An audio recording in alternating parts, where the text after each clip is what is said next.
A good evening to all. I hope you had a good dinner. And thank you for taking time to attend today's talk. The theme today is on urinary tract infection and how it concerns you. This event is specially brought to you by Ravenhorse and the sole distributor, Metric Star Marketing. Metric Star will be sponsoring 8 sets of Ravenhorse gift pack worth $60 each. You can be one of the winners and walk away with this.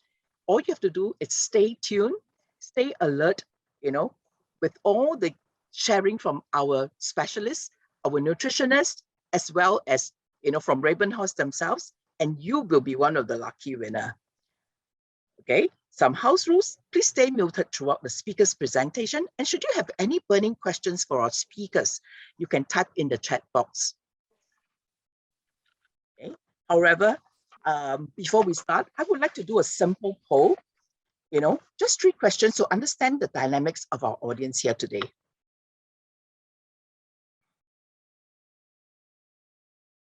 So I've just launched the poll. Please look at it and then help us. I've just admitted more people again.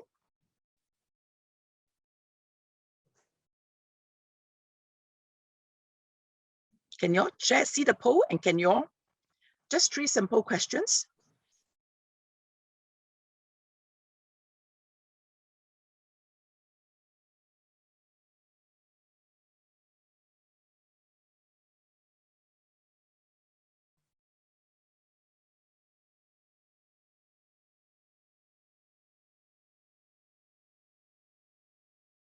Nobody answered.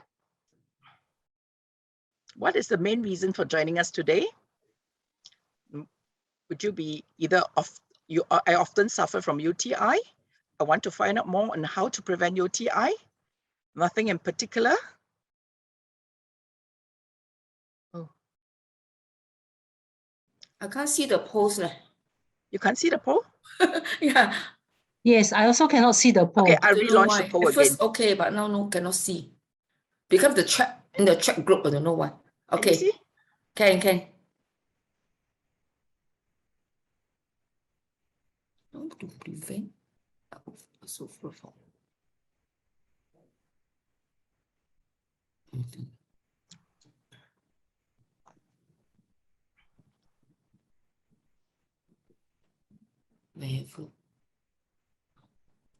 Two questions only.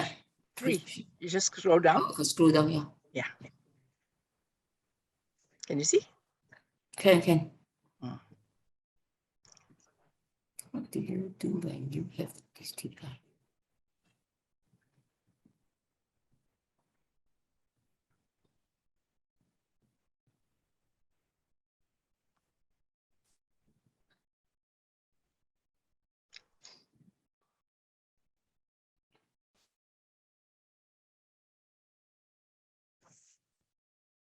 Let me run the poll for another 30 seconds and then, we will close it. So at least you have a view.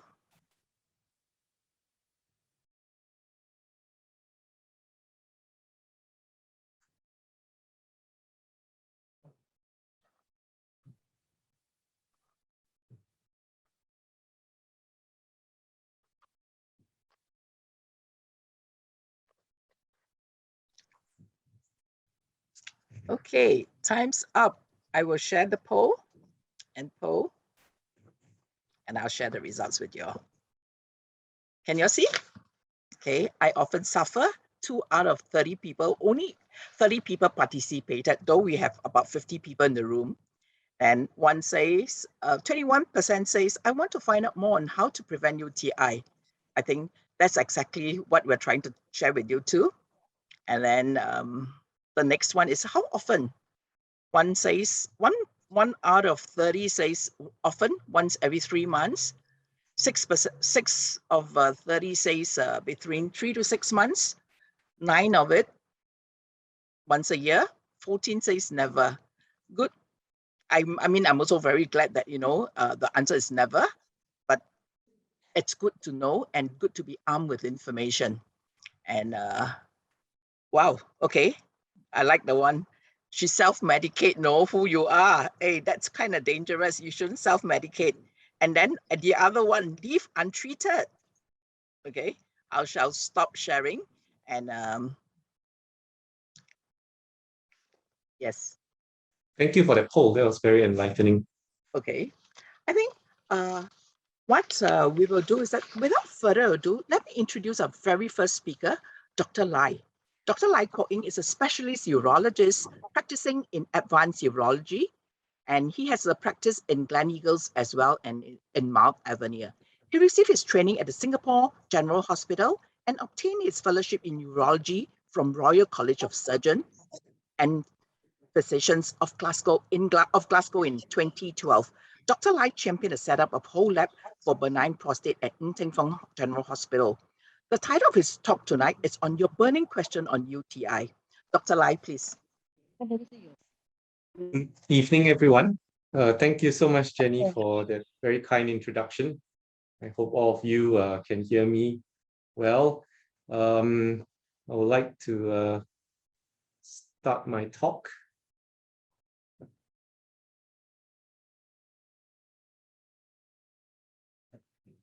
I think UTI is a very common condition that affects both men and women.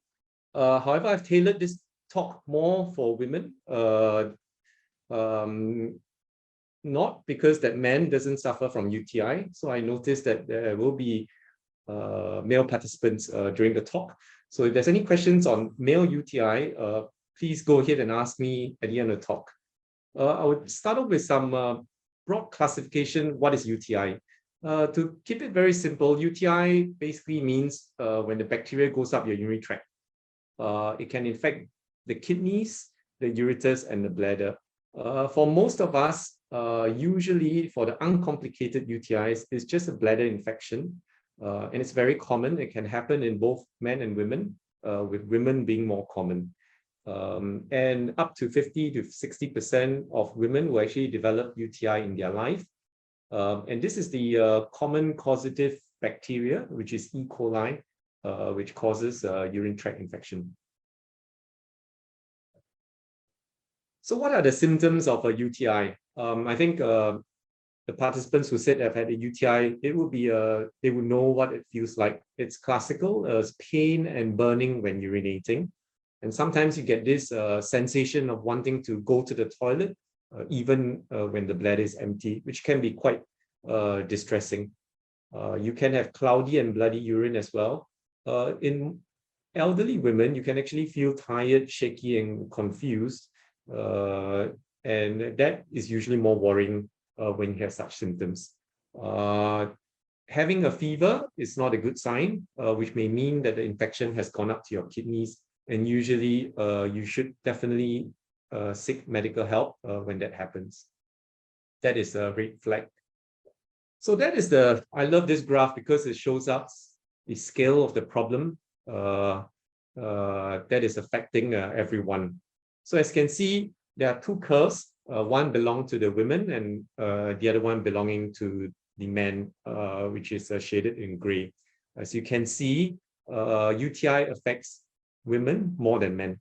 And as you can see, definitely there's a relationship to sexual activity. As you can see, the married women tend to have more UTI compared to the unmarried women compared to nuns. This is quite an old study, but again, it's quite reflective of what would happen in a population. And as the men get older, they start suffering from benign prostate problems, and you can see the incidence rise as well. So it affects both men and women quite commonly.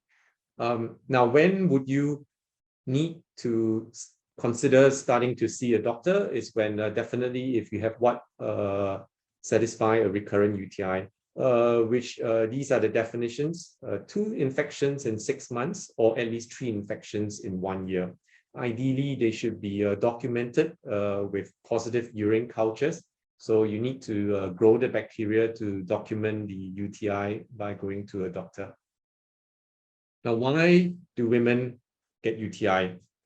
This is keeping it very simple and so that everyone can understand. If you're a woman, you're bound to get UTI more commonly than men because your urethra is short. You can be overwashing I've noticed in my years of experience, this is one of the questions which I go through when I see a woman, is to go through a list of questions and see what kind of habits can predispose them to UTI. You can be going through menopause. So for women who are going through menopause, there can be another spike in the incidence of UTI. And obviously you can have certain medical conditions which predispose you to UTI.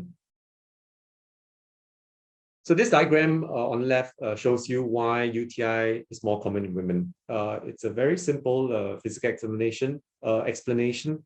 You have women have a shorter urethra, so the distance that the bacteria has to cross is much shorter. So therefore, it's much easier for the bacteria to climb up the bladder and get it infected. The most important defense mechanism in both men and women is actually a healthy urinary tract, whereby you drink enough and you void enough. By voiding constantly, regularly, you will get rid of the bacteria. So again, there's a proximity with the vagina and the anus, whereby there is a bacterial flora, and therefore it's quite easy for the bacteria to gain access to the urinary tract. This is the one question that's commonly asked: is recurrent UTI related to sex? Yes, it is. So sexual intercourse and the use of certain forms of spermicide can be the cause of recurrent UTI, especially in the young and the premenopausal. Some of the spermicide can disrupt the vaginal flora and the pH due to its use. And definitely there's a higher risk in unprotected sexual intercourse. And there's this term that doctors call honeymoon cystitis. So when a young woman gets starts being sexually active, that's when they will probably experience their first bout of UTI. And that goes hand in hand with the graph which I've already shown. That's when women become sexually active, you start experiencing UTI. Another question that I always ask locally is, I think it's great to have clean water. It's great to have powerful shower heads as well. However, the act of douching, so most of us wouldn't use special douches or chemicals to wash. However, I noticed that just questioning that people do use the shower head to try to wash the private parts. And it's important to aim not the shower head right at the urethra, because the fact that if you're trying to be very clean, you can actually be introducing bacteria up the urinary tract. Because we have good showers, the water can push the bacteria up. So usually I tell the women that I see, if you want to wash, it's okay to wash the external genitalia. However, aim the shower downwards and don't aim it upwards. And obviously douching is actually, there are commercial douches which can have chemicals. These will change the normal vaginal flora and actually can predispose to overgrowth of bacteria that's harmful and can cause UTI. So douching is not encouraged. Another group of women that I see is the postmenopausal women. So unfortunately, menopause is what happens as women grow older. It's a low estrogen state. So there's atrophy of the vaginal tissue, and there's a change in flora as well. It is also the age at which pelvic organ prolapse can happen. And all these can lead to increase in residual urine. That means the bladder not emptying completely.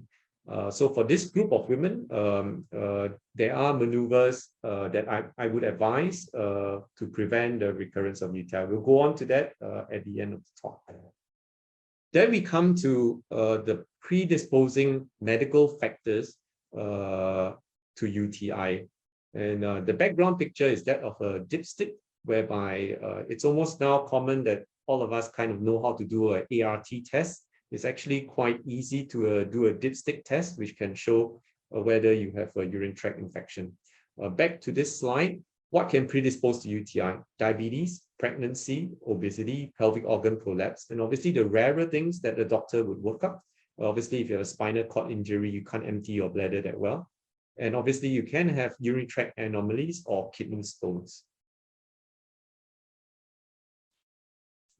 So this slide is just to raise the awareness. In all my experience as working in Ng Teng Fong, whereby I see lots of public patients through the emergency department, in women, some of the women who are young enough, who don't think that they have medical problems, don't go for screening.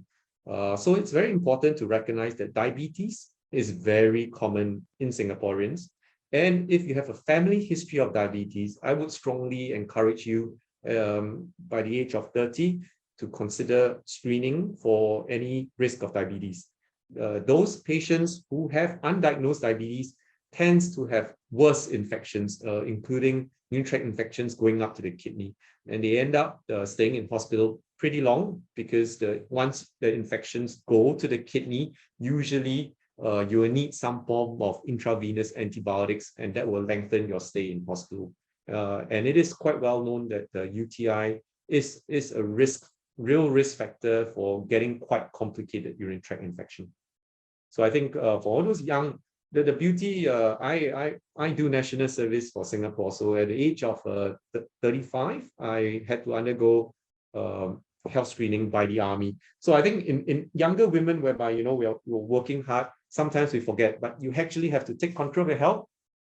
Just go for health screening and you will pick up things which might actually, if you take control, would prevent you from getting UTI.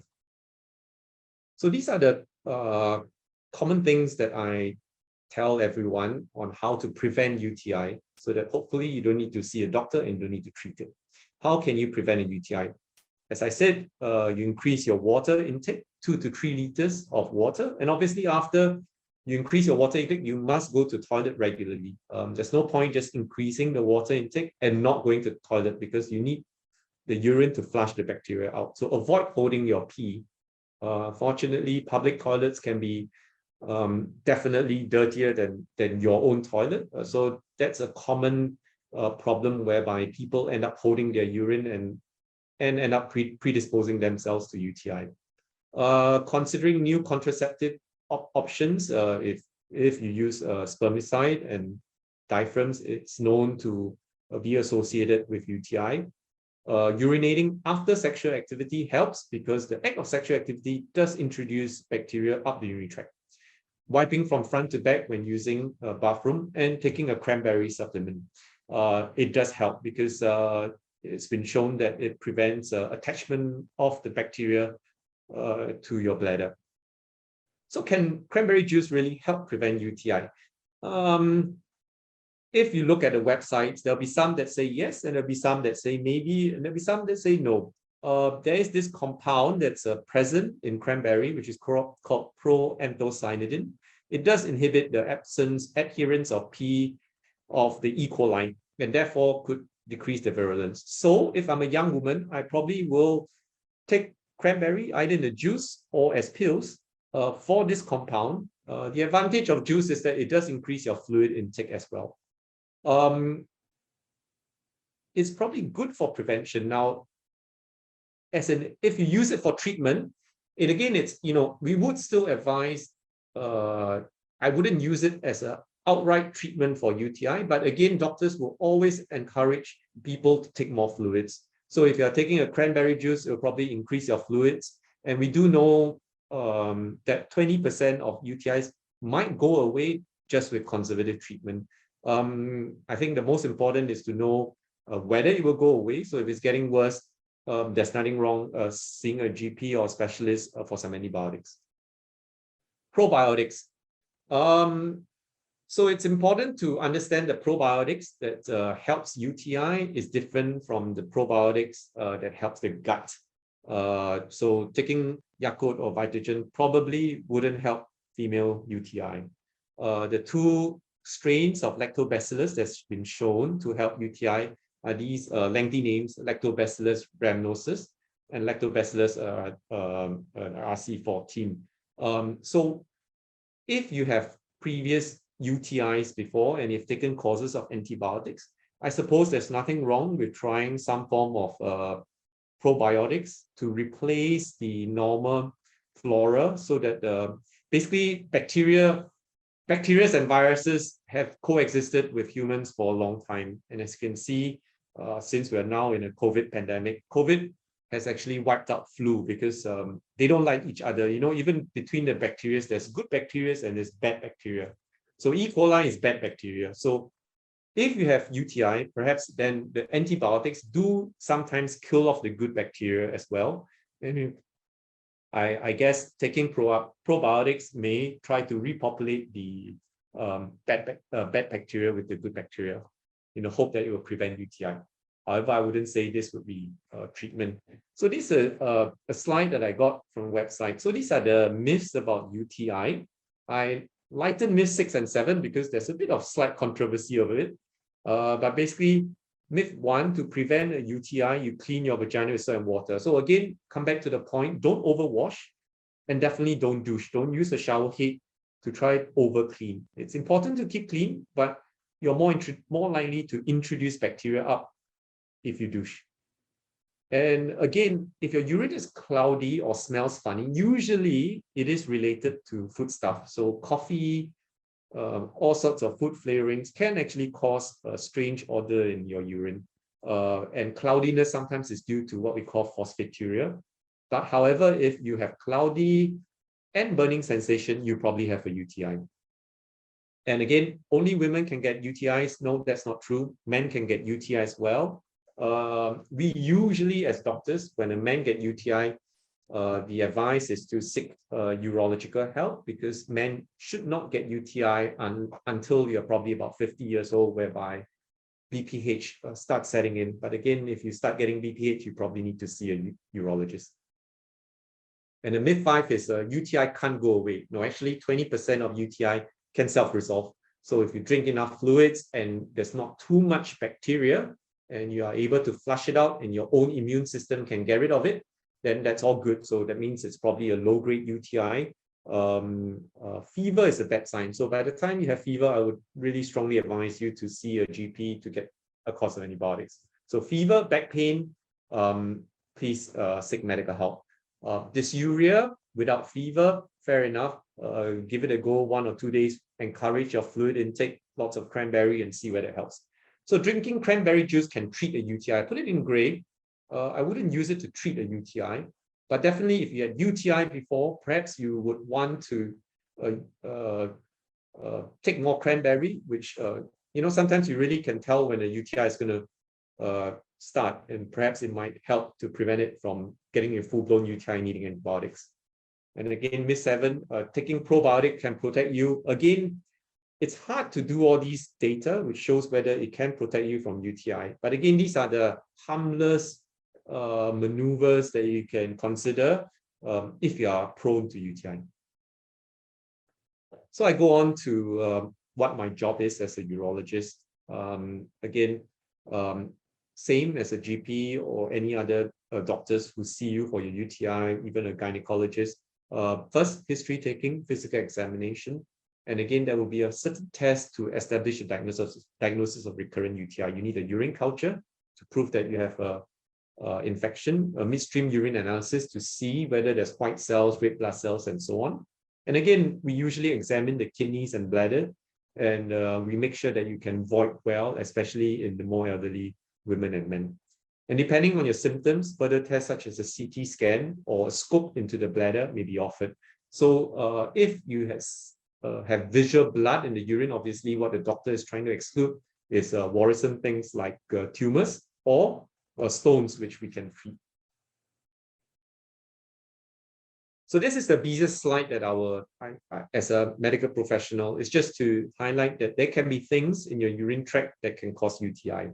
I think anyone younger than 50, I wouldn't be too worried about these things. However, again, if you persistently see blood in your urine, you might seek medical help so that we can do certain tests to exclude all these things. So again, all these, basically you want to rule out cancers or any states whereby it can predispose you to recurrent UTI.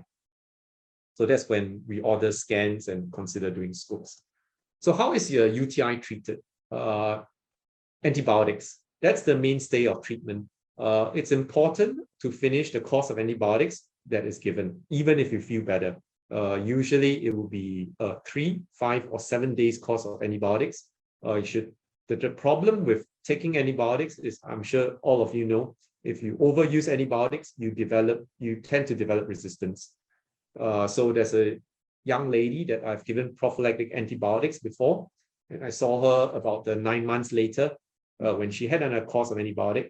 The urine culture shows that the bacteria has become resistant to the antibiotics. So the problem with antibiotics is that they develop resistance.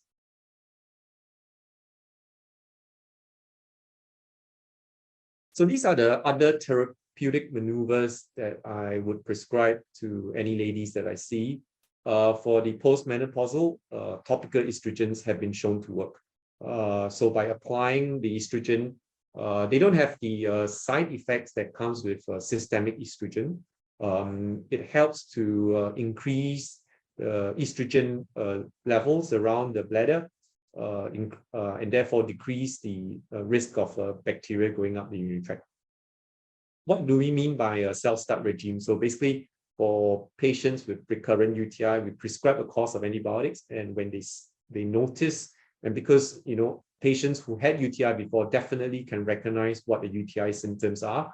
So again, healthcare is partly whether you have accessibility, and sometimes when you have a UTI, it's troublesome to make an appointment, or you're busy at work and you don't want to see a doctor. It's hard to get an appointment with a doctor. So a self-start regime, sometimes we do advise the women to start the antibiotics when, and therefore by starting the antibiotics, you have a less chance of it becoming a full-blown. Another therapeutic maneuver that I usually use is for young ladies who are sexually active. So it's a low-dose antibiotic that you take after intercourse, and therefore by decreasing the amount of bacteria that is in your bladder.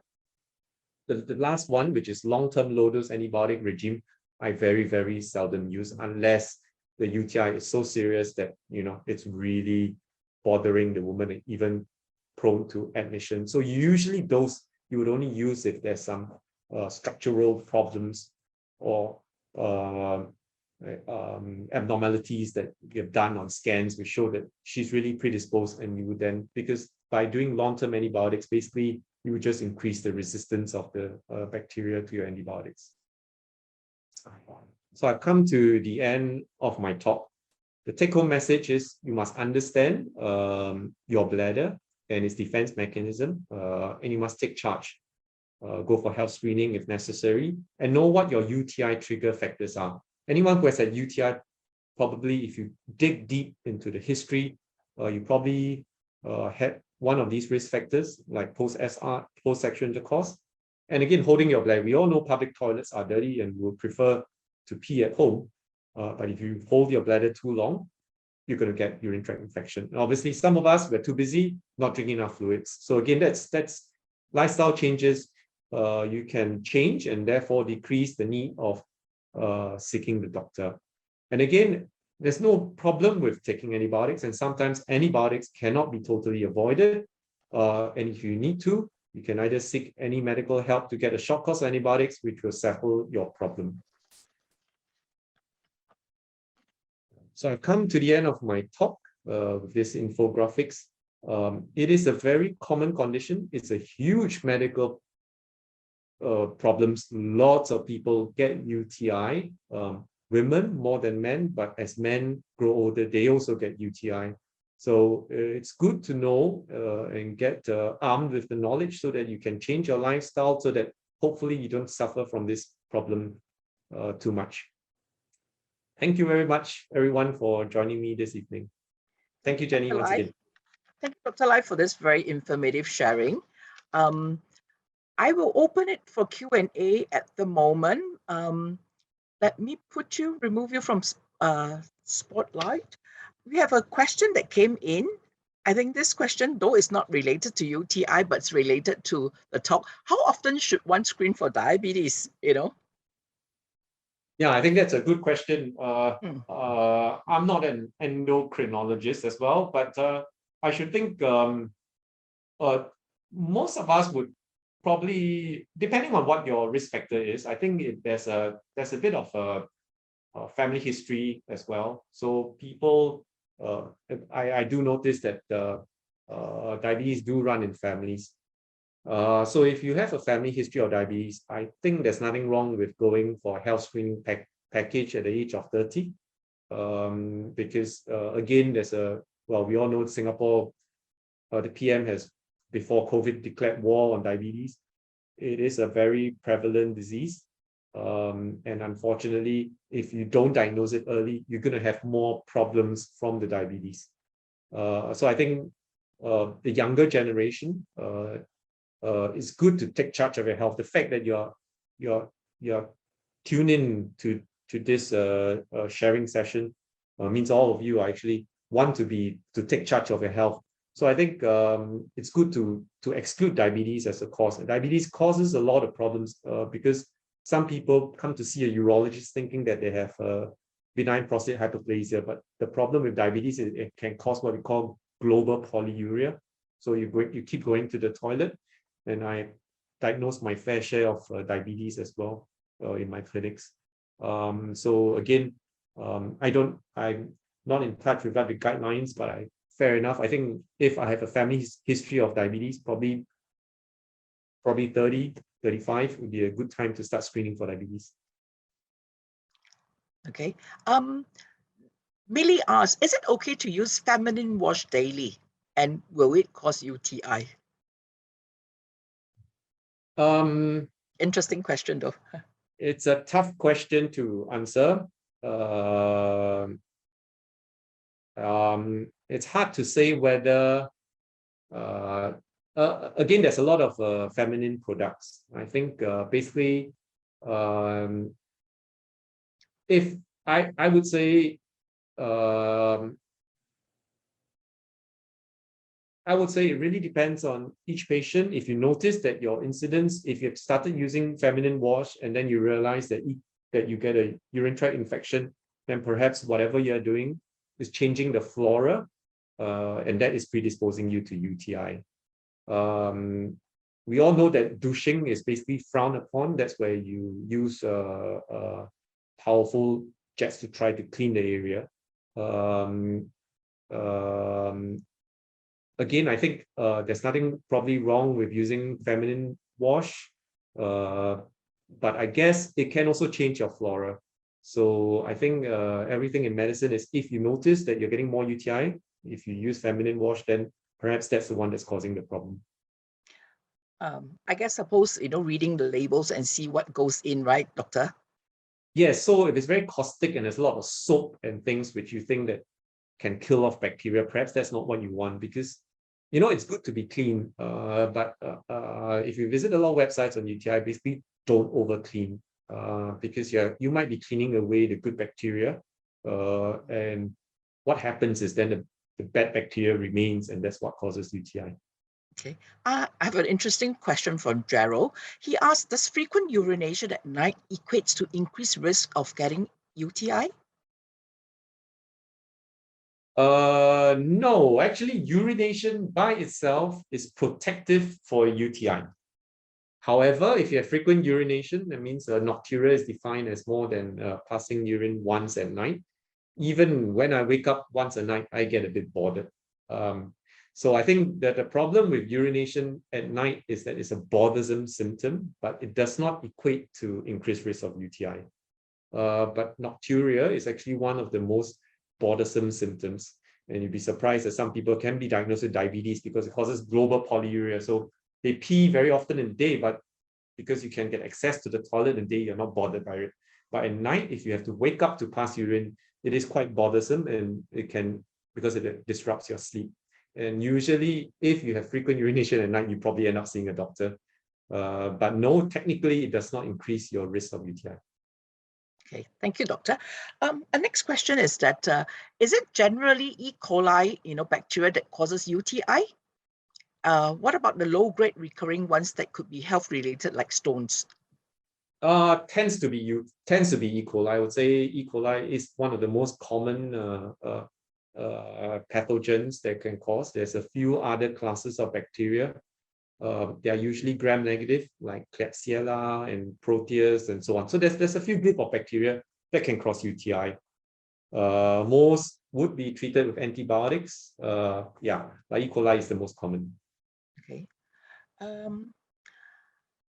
This is an interesting question from a lady. I believe it's on the side here, because asked, she says she's a runner and she often have blood in her ass and sometimes in her urine. And is hematuria a serious condition? Hematuria usually needs to be worked up to exclude serious condition. However, there can be causes like exercise. So there's what we call exercise hematuria. And there's also a condition called much hematuria, whereby young army boys get blood in the urine because they go on long route marches. So if you have vigorous exercise, you can actually see blood in your urine. Those are not worrisome.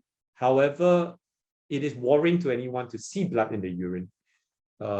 So as a doctor, usually we will still go down the route of investigation to rule out sinister causes. What we mean by sinister causes, stones are actually not too sinister because you can treat it with our technology. You know, stones are very easily treatable. But what we are more afraid is like things which cause long-term problems, and there can be congenital stuff as well as rare infections, or even obviously as you grow older. I think in urology it's a very age-based condition. Smoking increases your risk of developing cancers, and I think anyone above 45 and you do see blood in the urine, it probably warrants a complete workup. Okay, we have got a question, I know here. What about stone in urinary tract? Is it very painful? Is this also a UTI issue, or yes, they're two different things? Yeah, so it's quite common to form stones. The prevalence of stones is highest around the age of 30 to 50. And stones can be formed by various compounds. The main one, the most common one being calcium oxalate. Women should continue taking your calcium tablets. It's been shown that if you take your calcium tablets, you actually decrease stone formation. Because calcium, it's calcium oxalate stones, but oxalate is high in your diet. So by taking calcium tablets, you bind away the oxalate so you don't increase your oxalate intake. So it's kind of a different thinking behind it. So what is high in oxalate? All the good stuff in life. Chocolate, strawberries, tea is very high in oxalate. Nuts, all the nuts are high in oxalate, but we love our nuts. So again, life in balance. I'm not asking you to stop taking your nuts and so on, but if you watch football and finish a whole jug of nuts, you're going to pee nuts, which is basically form of stones. So life in moderation, you wouldn't want to eat too much nuts because they're high in oxalate. You wouldn't be drinking tea every day because they're also high in oxalate. But yeah, calcium tablets for women. Should continue taking the calcium tablets for bone health. It's been shown to decrease stone formation as well. And definitely stones can cause, we all know that stones can grow bacteria in them. But again, stones in kidney might not predispose to bladder UTI. But again, stones in kidney, as your immune system drops as you get older, you can get bad infection in your kidney from the stones. So, but again, you wouldn't leave a stone untouched in your kidney over time because it will over time predispose you to some form of UTI. Okay. I have actually one question myself. One of the predisposing factor of UTI is pregnancy, right? You said earlier. Are there any specific risks that UTI can pose to a pregnant mother and her child? Yes, UTI in pregnancy should be managed by the obstetrician. There are two groups of patients whereby UTI needs to be treated. You need to see a doctor. One, in children. Okay, the reason why children UTI needs to be treated is because the UTI can scar their kidney. So in adults, urinary tract infection does not scar your kidney, even if you get kidney infection like pyelonephritis. It can scar a bit, but it won't cause permanent damage. In children, it will. And in pregnant women, if you get a UTI, it can cause damage to the fetus. So in these two groups of patients, see a doctor. So in pregnant women, please see your obstetrician. And for the children, I would strongly advise you see a pediatrician. Yes, yeah, because children, you shouldn't get a serious UTI. If you do get a serious UTI, it can harm your kidney long term. A very interesting question. It's not occurred to me, but James asks, does drinking contaminated water cause UTI? I guess if you drink very contaminated water and you become very sick from it, the bacteria can spread through your bloodstream and infect your kidney and your bladder, causing UTI. However, you'll probably be very sick from it. You probably have a systemic illness from drinking contaminated water. So that would be a systemic UTI. I wouldn't advise drinking contaminated water anytime. Singapore has good water supply. I suppose only when you're going overseas and you don't realize what you're drinking. Yeah. Usually it won't. Again, your gut protects you. We humans can tolerate a lot, but obviously you can get in big trouble if there's too much bacteria and it goes into your system. Gerald asks, will specialized diet increase or decrease risk of UTI? Example, keto, paleo, or vegetarian?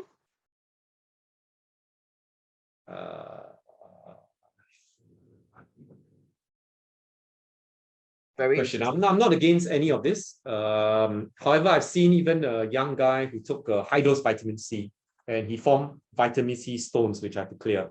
So daily dosage of vitamin C. Again, any of these, like vegetables, if you're taking spinach every day, spinach is high in oxalate, and then you might form stones. I don't think diets by itself can actually increase your risk of UTI unless you're doing extreme things. It probably increases your risk of stone formation, which then predispose you to UTI. Yeah. Very interesting. I suppose, we really have got very interesting and very difficult questions as well. And I just wondering, for myself, is it possible to do self-test for UTI? Yes, you can actually do a urine dipstick. If you know it comes with a bottle, and more often than not, you might yes, you can do a self-test, and you can diagnose it. If there's one portion which is called nitrite. If it's nitrite positive, you almost have UTI. Okay. I think due to time, I'll do one last question. Does D-mannose also help with UTI alongside cranberry? Tough question. I'll leave it to the nutritionist. Okay. Because it's really not a medical question, right? A lot of these, in medicine, it's very hard to prove or disprove. As you can see, even with COVID vaccine, it's hard to prove and disprove. It's huge studies, and that's why even though some people say don't take cranberry because there's no strong evidence, usually behind is I say why not. So a lot of times it's hard to prove something in medicine, and it takes years, and surely there's some role to TCM. It's just that we don't know the compound, some of these compounds. And we do know that there was a Chinese scientist who won the Nobel Prize for isolating the chemical that treats malaria. So that it doesn't mean that no evidence means that it doesn't help. But sometimes we really don't have the evidence because some of these, it's just hard to do a study which proves or disproves whether it helps. But basically, a lot of these, there's no answer because number one, it's hard to prove or disprove, and no one has gone to do a huge study, and it's hard. Even COVID, there's so many things to do, and yet we don't know sometimes what is the best medicine to treat. So again, as a doctor, and that's why I say the point is to understand where the red flags are. By the time you have high fever, by the time you have back pain or blood in the urine, it's probably not wrong to have a course of antibiotics to treat the UTI. Thank you, Dr. Lai. Thank you, Dr. Lai, for this wonderful sharing. We will say thank you, Dr. Lai. Perhaps all of you may want to just put in a chat or signal that you've enjoyed his talk, and we will say good night to him for now, and we will invite our second speaker. Thank you very much, everyone. now.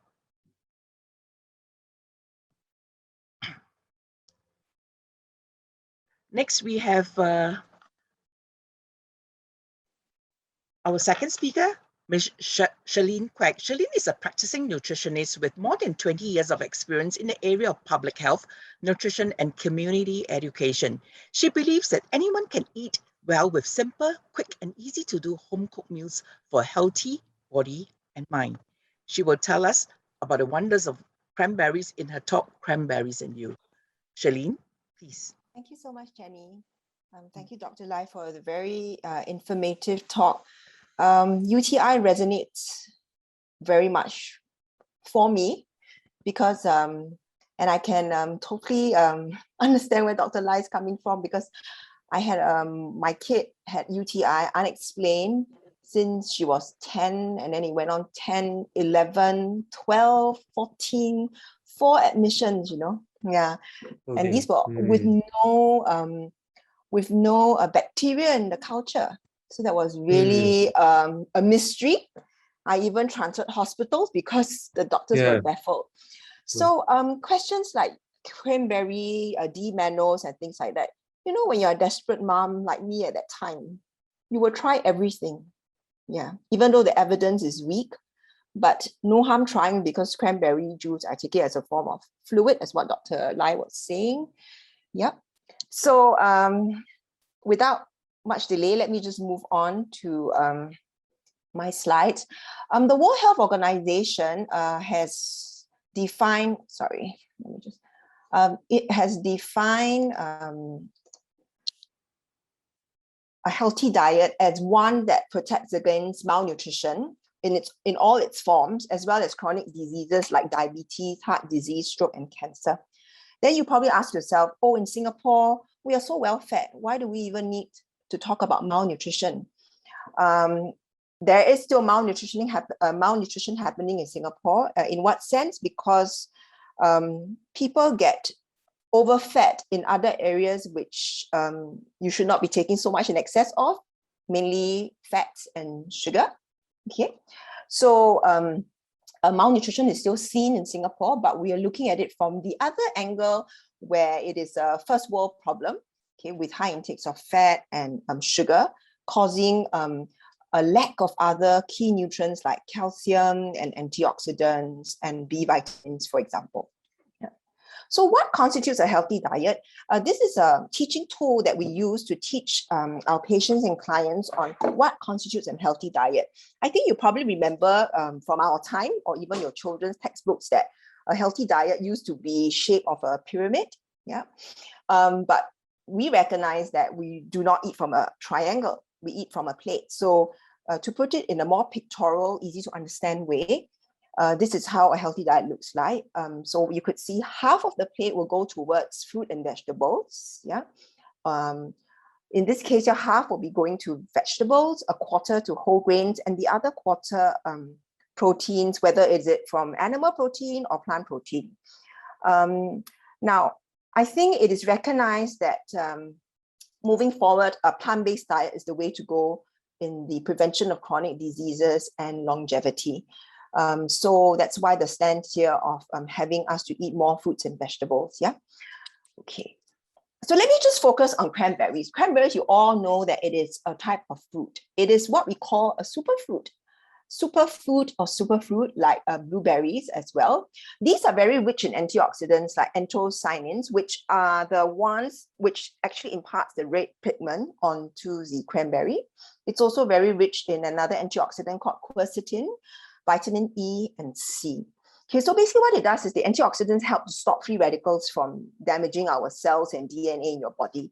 So we actually have an arsenal of soldiers in our body, which will actually help rid out all these oxidants that are formed. And how do oxidants form in our body? Even simply breathing in every day, crossing the road, breathing in the fumes, all these oxidants are being inhaled and produced in the body.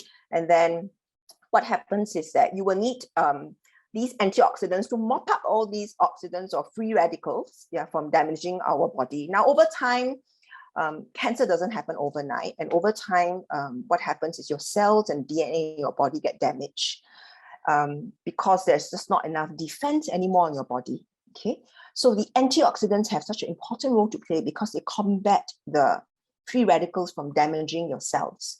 And anthocyanins are a class of antioxidants which actually help reduce the hardening of the arteries. Okay, and there are several studies out there that have shown that cranberry juice actually reduce the chance of heart disease by improving cholesterol levels and lowering blood pressure.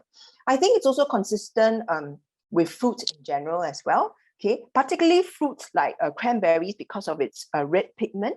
So you probably have also heard that the deeper the colored fruit or vegetable, the higher the levels of antioxidants. Okay. The other benefit of cranberries, it's very rich in vitamin C, and we associate vitamin C with a strong immune system, okay? Because when your immune system is strong and healthy, it functions properly and it will help fight against the oxidative stress that comes from free radical formation and eventually will kill the harmful bacteria that's in your body. So some studies have also shown a link between low vitamin C intake to poor immune function. So vitamin C is still a very important vitamin for us, okay? And the other antioxidant that's present in cranberry, it's called the proanthocyanidins, okay? PAC for short. They also help to prevent the growth of bacteria called Helicobacter pylori or H. pylori that causes stomach ulcers. So studies have shown that drinking cranberry juice actually help reduce infections of this bacteria. Okay, but I think the most research and most talk about, if you go online, it's actually really cranberry and the prevention of UTI. Okay, so are cranberries good for UTI prevention? The American College of Obstetrics and Gynecology says that unsweetened cranberry juice and cranberry supplements may make UTI less likely, but that is not yet clear how long you need to take it and for how much you need to take it and for how long. So alluding to what Dr. Lai was saying earlier on, there's no harm taking it because you can take cranberry juice as a form of a fluid intake, which is very important when you are having an active UTI, or even as a form of prophylaxis or prevention. But I stress here the unsweetened version, okay? So what is the theory that has made cranberry so popular amongst the prevention of UTI? The old theory was it protected against UTI by making urine more acidic, which is less friendly to bacteria like E. coli, which Dr. Lai talked a lot earlier on, because E. coli is primarily the bacteria that is responsible for UTI. But the new theory now has explained that cranberries actually make it even harder for infection-causing bacteria to stick onto the walls of the urinary tract. Yeah, I think whichever theory it is, we know that there is some form of beneficial effect. Yeah, and as I shared earlier on, it is no harm for you to take it, especially because cranberry juice can be taken as a form of a liquid as well. Okay. So some plausible mechanisms as to how cranberries actually help prevent UTI is that the nutrients present in cranberries, the antioxidants, may change the structure of the bacteria so that it cannot stick on the urinary tract. And so when the bacteria cannot stick on the urinary tract, it will not cause an active infection. Okay. Secondly, the cranberries may also create this very slippery coating on the urinary tract wall so that it make it very hard for the E. coli to actually adhere or get a good grip on the walls of the urinary tract. Okay, so it's heartening to know that these are some of the plausible mechanisms as to how cranberries could work, okay, to change how the bacteria actually stick or not stick on the walls of our urinary tract. So if you want to try cranberry juice, may I suggest that you take the 100% pure unsweetened cranberry juice. I stress unsweetened here because in Singapore, the rates of diabetes is increasing. Not that sugar is a direct cause of diabetes, but sugar causes obesity and obesity in turn leads to diabetes. So it's an indirect cause, okay? And so as far as we can, we will try to go for things that are unsweetened, so that we do not add to the sugar load in our body, okay? Rebenshaus is a good choice because it is 100% pure, unsweetened, meaning to say that it's got no added sugar inside. It is naturally sweet, and the sugar comes from the cranberry itself, okay? It is not from concentrate, okay? It's got no added sugar. So whenever you look for drinks, you want to look for words like no added sugar, okay, or reduced sugar, okay? And it's got no added preservatives as well. So I think, I know at that time when my daughter was having recurrent UTI and she was so young at that time, I got her to take cranberry juice, but the unsweetened one as well, because I really just wanted to try anything because it was just so unexplained why her UTI was recurring, Okay. At this point, I wanted to add that we should be wary of added sugar because the high percentage of diabetes in the population, and Singaporeans now drinking a lot of sweetened beverages. So the maximum recommended daily sugar intake for an average Singaporean is this number of teaspoons, okay? 11 teaspoons of sugar. That's for an adult. So if you're talking about a child, we're looking at 8 teaspoons of sugar. Okay, sorry, 7 teaspoons of sugar. So just take, for example, a can of sweetened drink like cola, for example. It will set you back by 4 to 7 teaspoons, depending. Okay, your bubble teas with added sugar would set you back by 20 teaspoons of sugar because it's got added sugar plus the milk as well. Okay, so 1 teaspoon is equivalent to 5 grams. Okay, which when we convert it to calories is 20 calories. So I hope this gives you a kind of like a graphic idea of what 1 teaspoon constitutes. Yeah. And I think that brings me to the end of my very brief and short talk. Do you have any questions for me? Thank you, Charlene. Yes, I mean, sugar is so bad, but it is just so tasty. Yes. Yes. So when I hear like the people who order bubble teas and stuff next to me, it frightens me when I hear people ordering like 50%, 100 and 120. But I realize also these are very young people. So it probably hasn't hit home for them because they're still young. Okay. Actually, there was a question earlier, but I Yes. thought it was definitely a question that's for you. I think The D-mannose. Yes, the D-mannose. Yeah, Do you want I to saw address that one. Yeah, D-mannose is taken like any food supplement, and it's been, some studies have shown that it does help prevent UTI, but at this present moment, the evidence for this is very weak. Because also D-mannose is also present in many fruits and vegetables. So actually, you can get it naturally from fruits and vegetables without having to resort to a supplement. Yeah, and I wouldn't recommend a supplement so specific as this, because sometimes having an overload of supplements may not be too good for your body. It's like too much of a good thing, it becomes not good. Okay. Okay. The other one would cranberry supplement be preferred over drinking cranberry juice? But Yeah, I thought just now they said about, it actually increase your toilet runs, right? So it's actually good, right? Sorry, if you take the juice, drink, right? Yes. The juice, right? Yeah, so I saw one of the questions online just now as well. The only advantage, I would say, okay, basically whether is it a supplement or is it a drink, okay, you need to take a lot of it, yeah, to get the benefit of cranberry. But between a supplement and a liquid, I'll go for a liquid because, as you rightly pointed out, Jenny, it gives you the fluids, it counts towards your fluid intake, and also it actually also allows you to go to a toilet more often, especially when you're having an active UTI. So at that point, I have to confess that I gave my daughter that when she was having an active UTI because I just took it as a form of a fluid for her so that she could just get past a lot of water. Yeah, because it kind of helps flush out the bacteria as well. the question back to D. Manos. Yes, It's I present saw in that. which kind of food and fruits? Okay. Unfortunately, the food bank will not analyze D-mannose in fruits, in so many fruits and vegetables, because it's not viable, and also it's not one of the key nutrients that it's important for general health.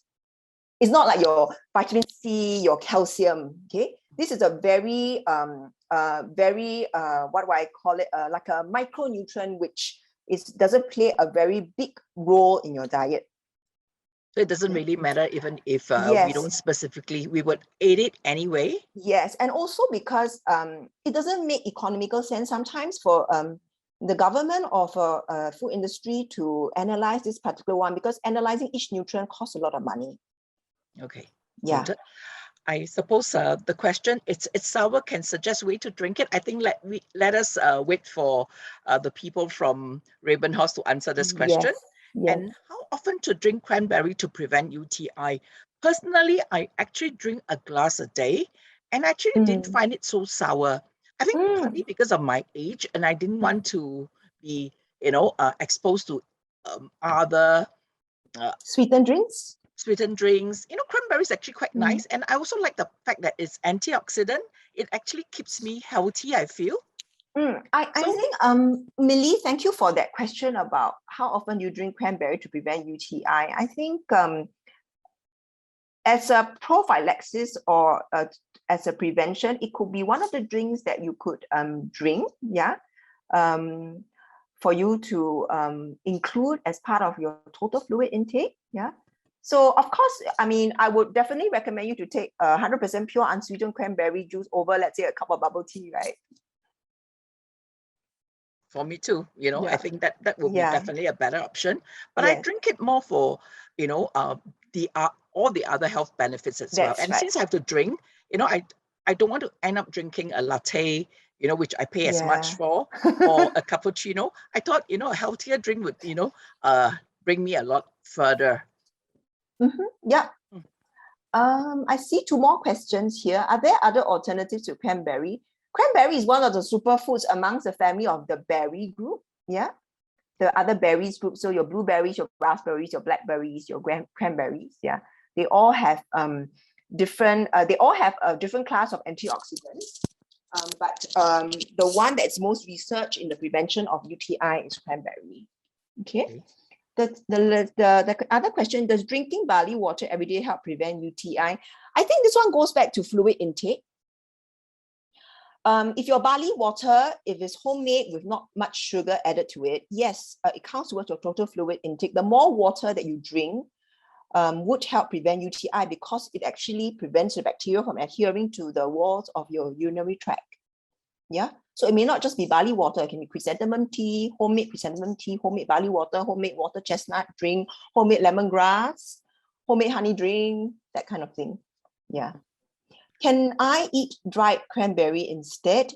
Okay, so this is considered under dried fruit. So you would expect that for dried fruits, not just cranberries, but all kinds of dried fruits, the sugar is more concentrated, meaning to say that you actually exposing your body to a more concentrated or more higher sugar content. So I tell my clients that yes, dried fruits are very healthy, but you have to be very mindful that you are concerned about weight gain, because it's very high in sugar. All right.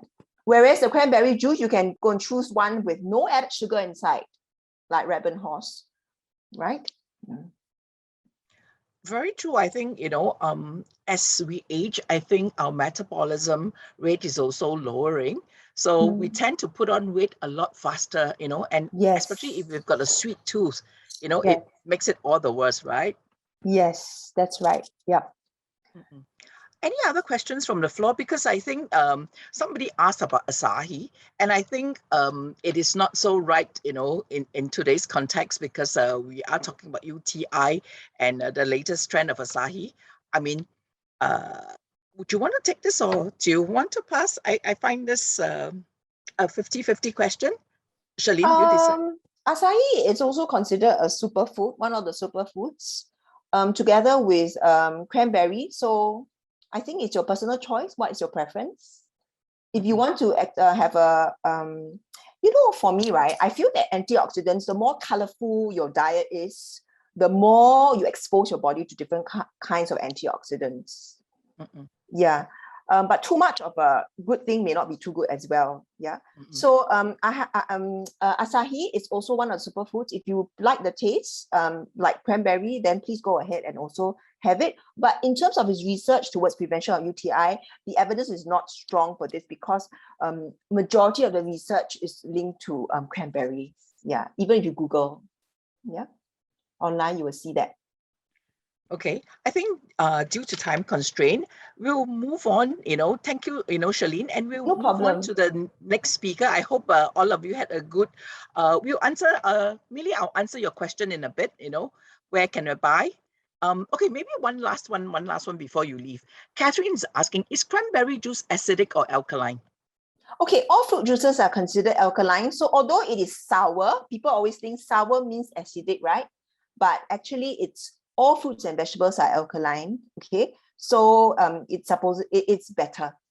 Okay, yeah, better for your body. Thank you, Charlene, for this interesting sharing. Thank you No for problem. participants. Yes. Now we're gonna move on to our next speaker. Charlene, I need you to stop share. Yeah, okay, I'll stop share now. Okay. Yes, thank you.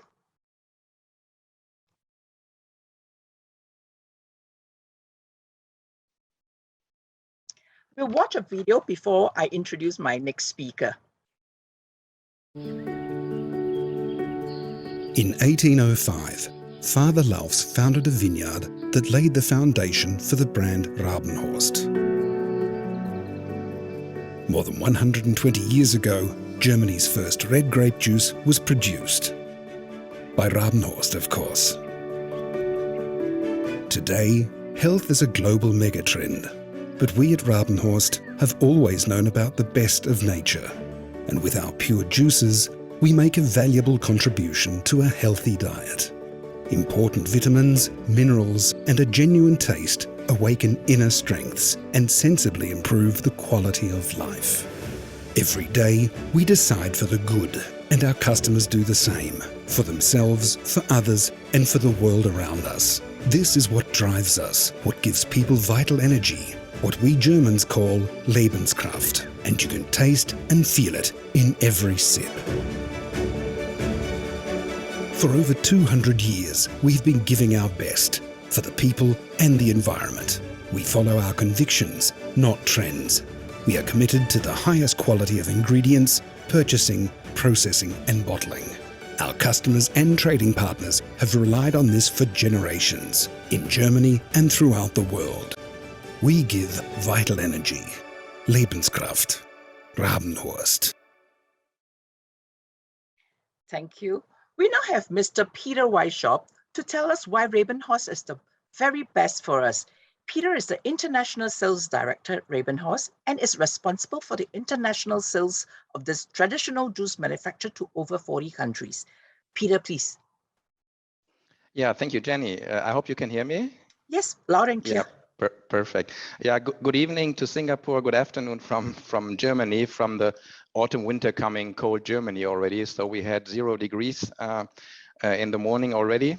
And I mean, it's time in Germany, particularly also for UTI, when we have the transition from the summer to autumn to winter time. This is a typical phase where many people, mostly women also in Germany, suffer UTI. So thank you very much for inviting me. Thank you very much, Dr. Lai and Cheryl, for your talks before. And I have the pleasure to give you some background information about the company Rabenhorst. So less from the products, more from what we are doing. We've been in the market in Singapore for a few years already with Matrix Star Marketing.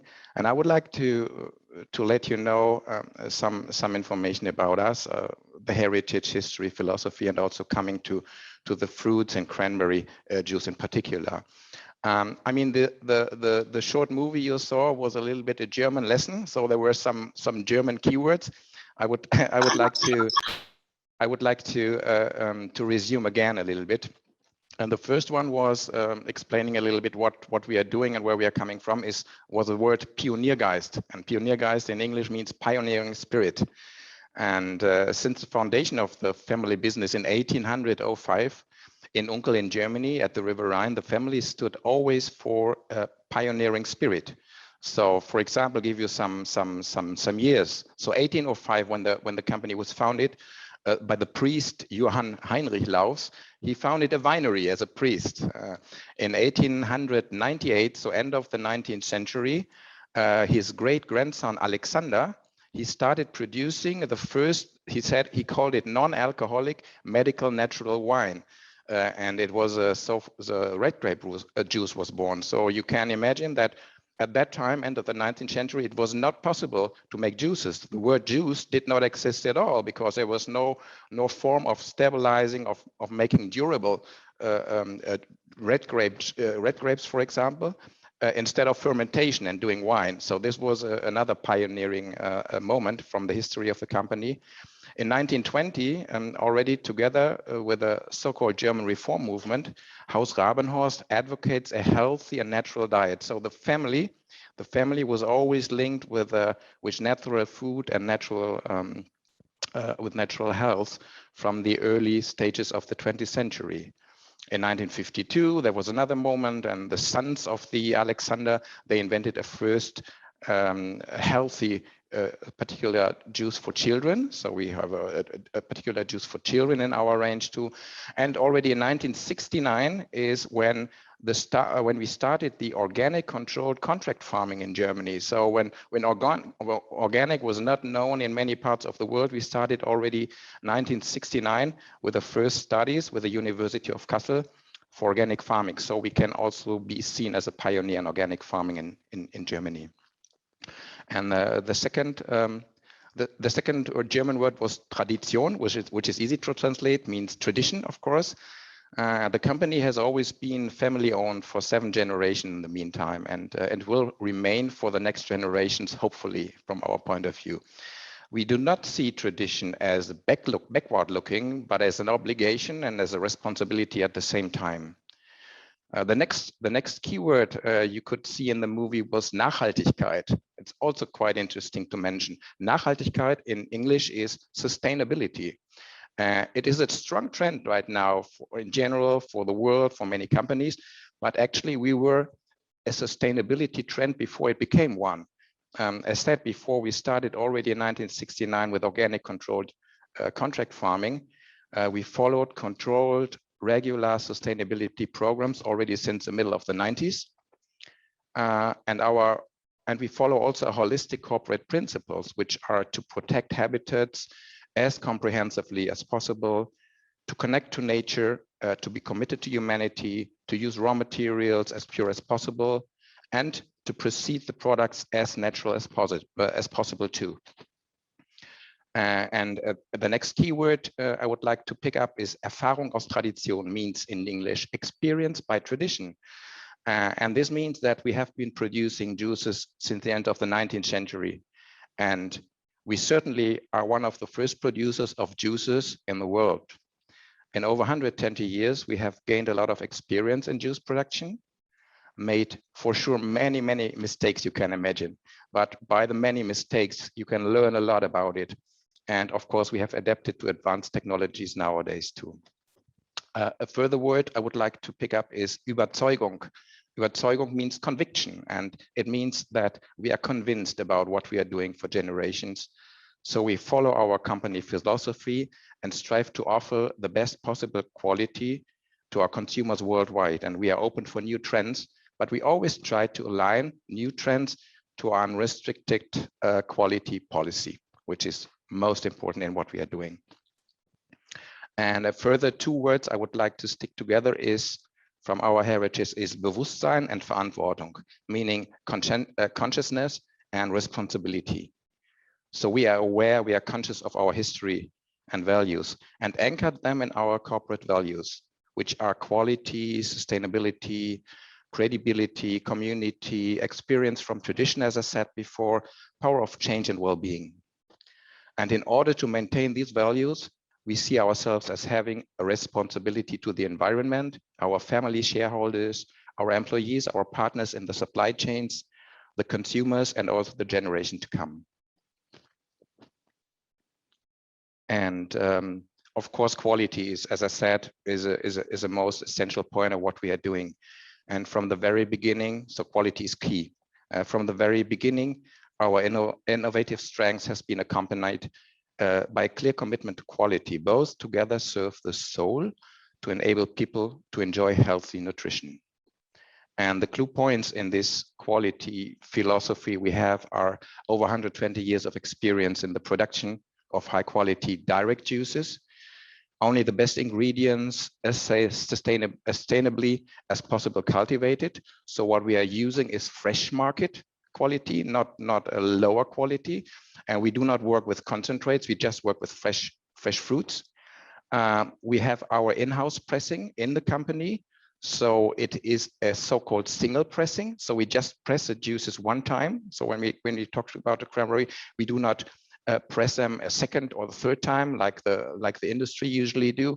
And you can call this way of production a little bit with the olive oil and extra virgin olive oil, which is only pressed one time too. So this is what we are doing, and we do that, and we do not filter the juices because we want to maintain most of the solubles and the important and nutritional solid elements in the juice. So we have very strict quality controls for raw materials and production.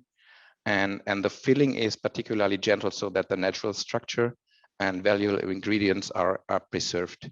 So what is important, we only do direct juices, or you can say pure juices, which are pressed from the fruit and not reconstituted by concentrates. And this is what makes us also somehow different. And also for the quality protection, we use, I don't know if you can see it, it's a background, it's a glass bottle. Maybe you can see it now.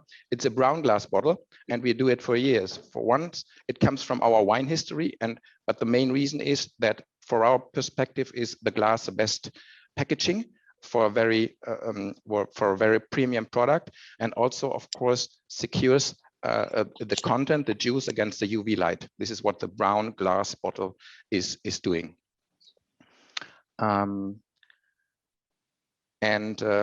As I said before, the Rabenhorst quality and finds mostly in the pure juices. So Rabenhorst assortment actually consists of over 60 different juices and juice compositions.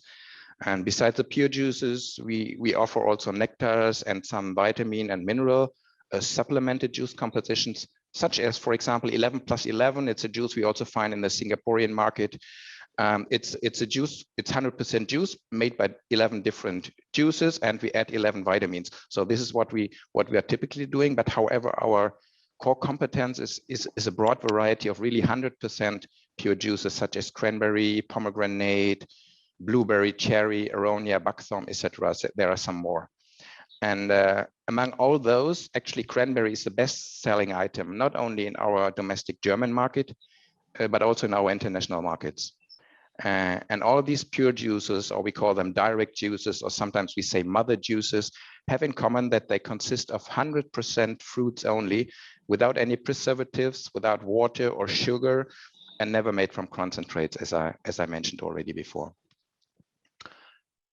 Maybe some background about the cranberry, which was not mentioned. The history of that the Indians, so the American Indians, used cranberries as a staple food as early 1550 already, and up until 1620, the Pilgrims learned from the Indians how to use the cranberries.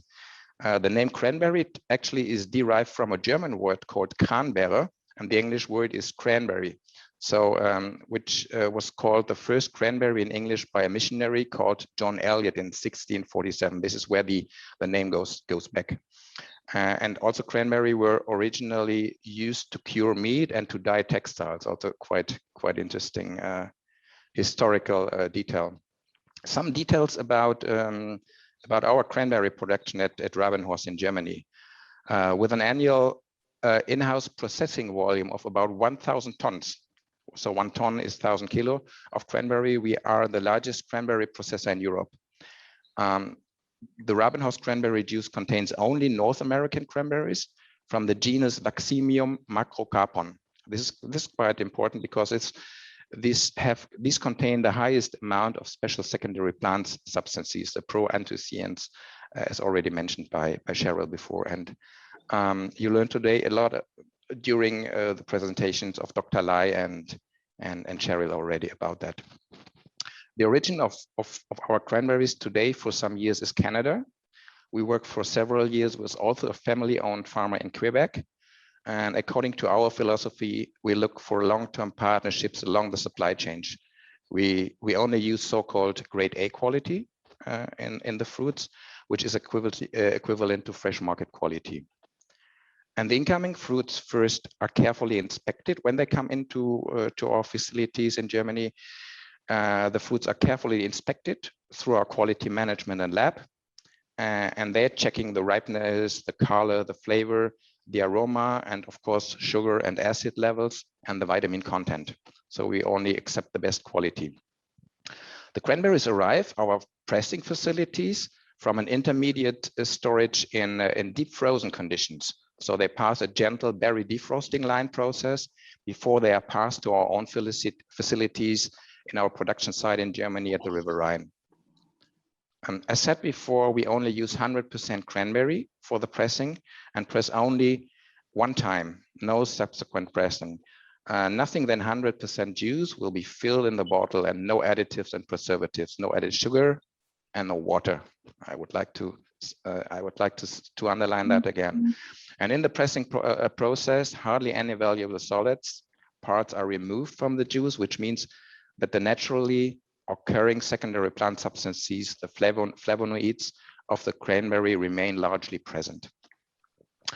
Maybe some interesting figures. So if it is pure juice, and I showed you this bottle before, what do you guess how many, where is it? Here is it. It's 750 ml. So how many cranberries will be used in one of the bottle? So it's at least about 250 cranberries that we use in one of the bottles of pure juice. So you see there's a lot of nature inside of one bottle. And to end up with my talk, I would like to also mention that due to our quality, we have gained in Germany over the last years continuously also prices, so-called gold seals by the German Food Association, which is really a high, a good sign for the quality we do continuously over the years. That was a little bit marketing from my side. Of course, I hope you understand. I hope I could give you also some interesting insights about the cranberry and about what Rabenhorst is doing. And if there were any questions from your side, please feel free. I'm happy to answer if I can. Thank you for your attention. Thank you, Peter. I think Rabenhorst is really the German quality promise. It covers it all because the German quality mean one becomes a seal of quality and has stood up for reliability, durability, and energetic, innovations. I mean, as far as I'm concerned, that's the promise of a German product. Be it in food or in any other things that come from Germany, it always have that seal of promise, for quality product. Thank you so much. Thank you so much. Any questions for Peter?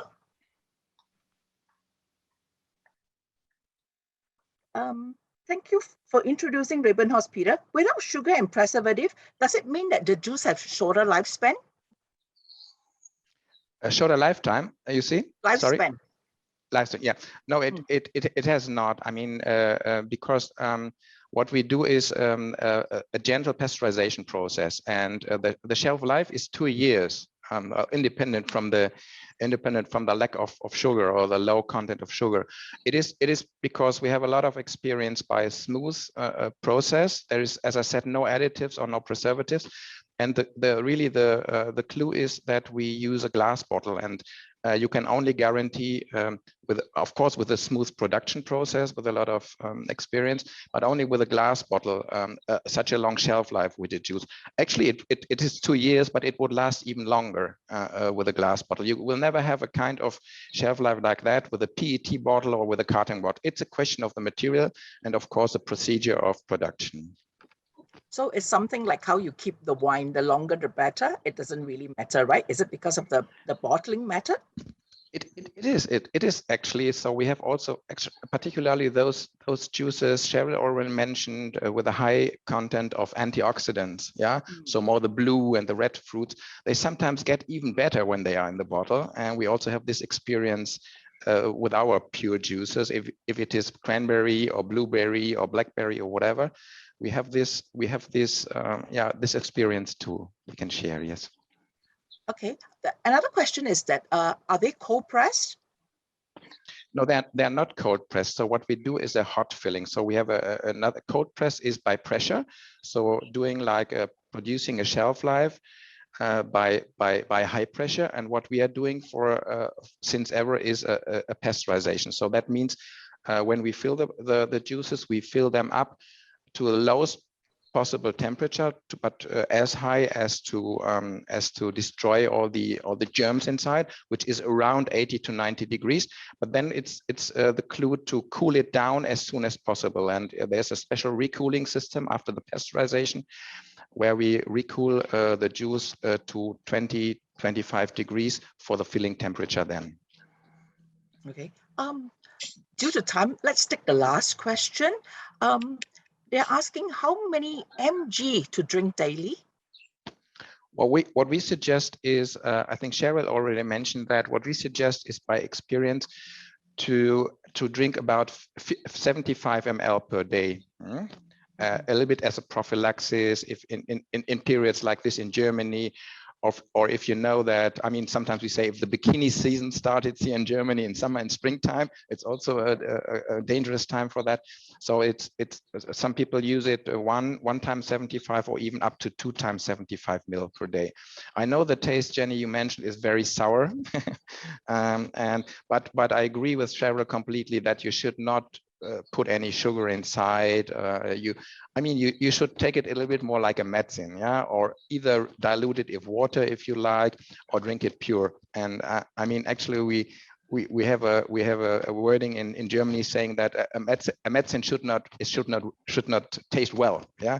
So, and I think that's also for cranberry. Cranberry is a bestseller in our portfolio because it's not the most indulgent juice. The most tasty juice is one of the juices which is meant to see as a good cure against urinary infection, particularly. So it should not taste so good. I actually didn't mind the taste, it's a little bit, it's got a little bit tannin, but, I can manage that because I look at it from a wholesome angle that, it's going to give me more benefit. So anything that gives me more benefit, I'm going to take it because better to take that than to take medication. Yeah, exactly. I agree with you. Yeah. So, that's for me. And thank you so much, Peter. Thank you. Thank you. Thank you. Now, ladies and gentlemen, it's the section or the segment that you've all been waiting for. We would be going to our quiz section. Okay. With this quiz section, as I said, Ravenhorse together with Matrix Star has set aside 8 sets to be won tonight. And all of you stand a chance. However, we are looking at 8 unique winners only. And each one of you would be walking away with a set, okay? What we need you to do is fastest fingers first. And if you've been listening to the talk tonight, you would have no issue, handling the questions. Our very first questions, okay? Are you all ready? Fastest fingers first for the quiz. Please enter the chat box only, and we will take the first correct answer to each question. The first question is, it's a very simple true or false question. Cranberry supplement contain organic compound which prevent bacteria attaching to the bladder surface. True or false?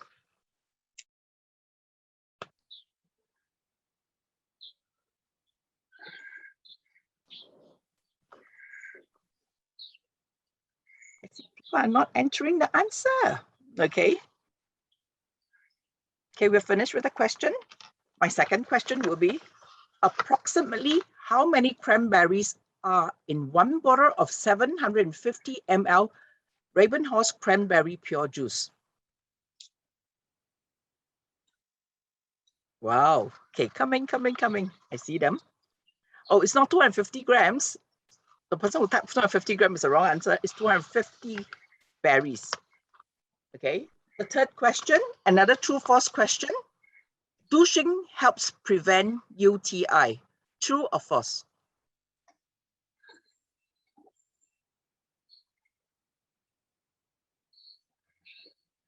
Okay.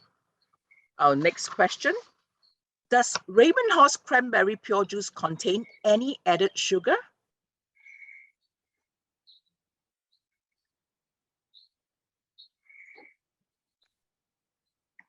Question number 5.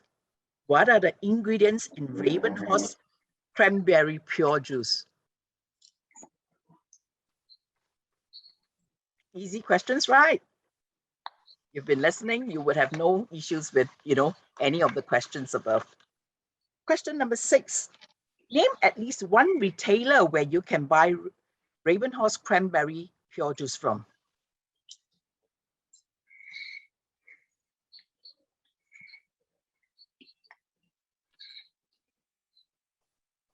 Okay, I'm going to give you a bonus question, a true-false question. Cranberry is high in antioxidant. Okay, that goes all the 8 questions, and I see the answers are coming in fast and fury. Okay, meanwhile, let's take a little break because my colleague will be busy tabulating who are the winners. So while waiting for my colleague to tabulate the winners, you may want to scan this, the QR code. For Millie, this is where you can actually buy. And today, Metric Star has actually offered you 10%, and this 10% will be valid right through to the end of this month. Okay, for you to enjoy the juice. So if you can scan now, or you can type in, or this actually, I think it's text awesome. Okay, I'm also reading. That's awesome, and thank you. It's from Jane. And what we can also do is that this QR code is also found in the chat. My colleagues has actually implanted it into the chat the whole night. I'm not sure if you managed to see it earlier. If not, we would be offering you a 10% off exclusively to all webinar participants tonight. And last but not least, if you would like to receive a free sample, okay, how are we going to do that? I need my colleague to share. Andrea, can you share the next thing about the free sample?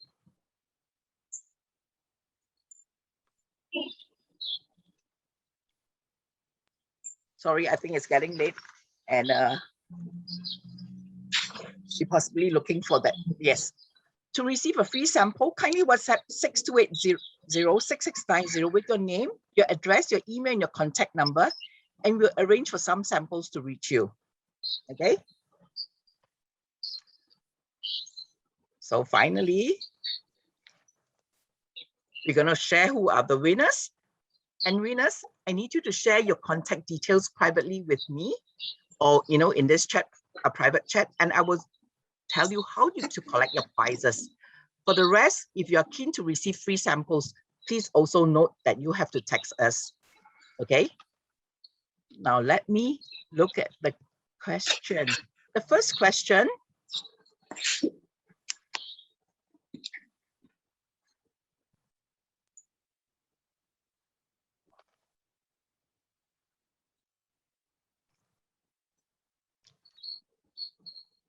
The first question we had was that, cranberry supplement contains organic compound which prevents bacteria attaching to the bladder surface. And the answer is true. And the first correct answer came from Anna. Anna, you'll be our first winner for question 1. Okay. The next question, approximately how many cranberries are in one bottle of 750 Ravenhorse Cranberry Pure Juice?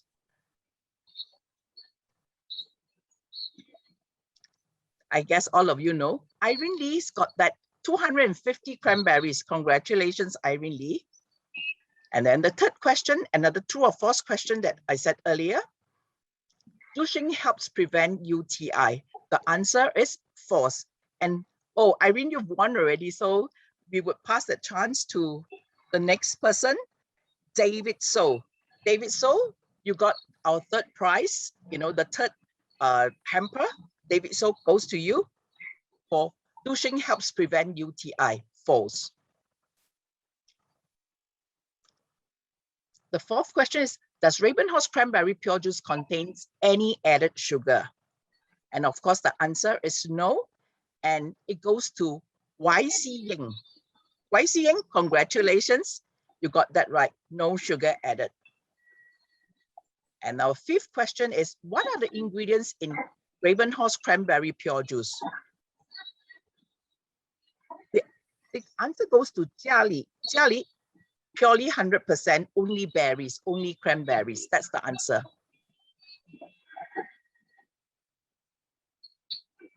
And our sixth question is, name at least one retailer where you can buy Ravenhorse cranberry pure juice. I have interesting answers. NTUC, oh, Irene Lee, NTUC, Jiali, NTUC, but both of you have won. So we'll just move on that chance to, somebody else. Guardian is correct. DC to, DC who you are, Guardian is correct. And you would be the one with the sixth hamper. The seventh hamper goes to, if you have been listening to this talk, I said, all right, where are Ravenhorse juices manufactured in?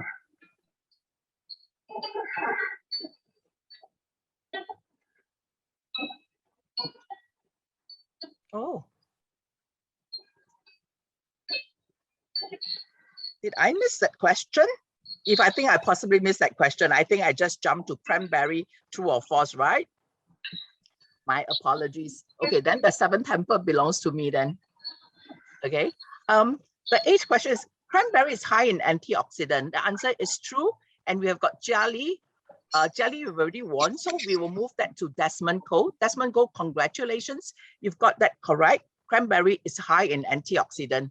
True. I think since I've missed that out, everybody stay tuned. Let me do that last question again. Where are Ravenhorse juices manufactured in? Answer now.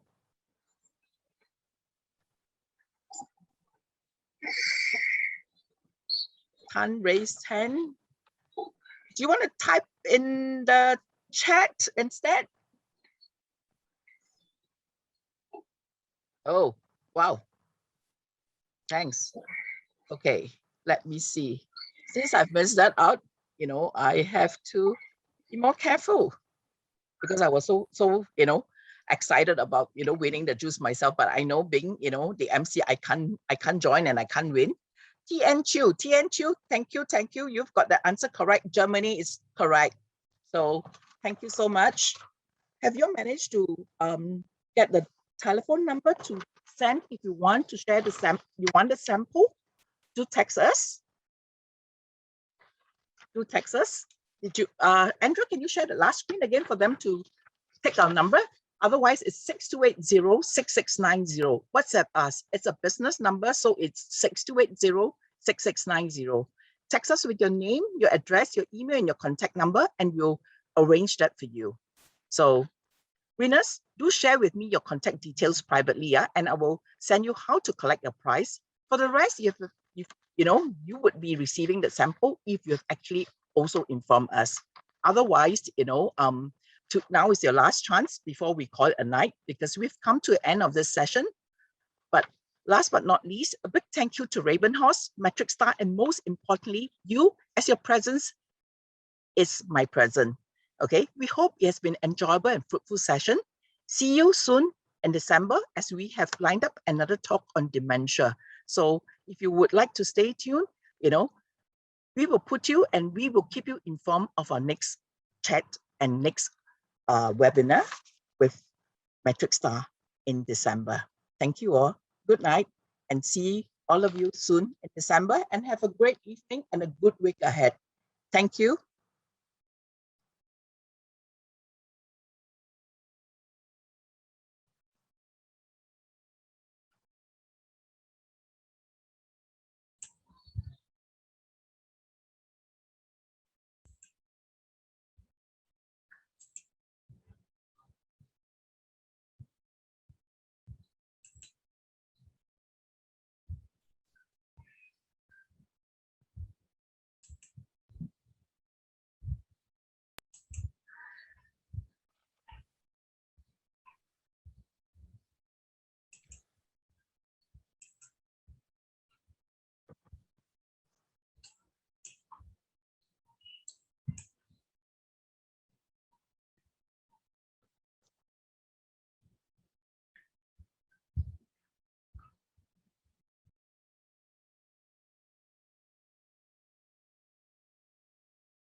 We will leave this room for 5 minutes, so that you can actually capture the number and send us your details, because we've actually also been receiving quite a fair bit of WhatsApp texts already for people who would like to receive the juices.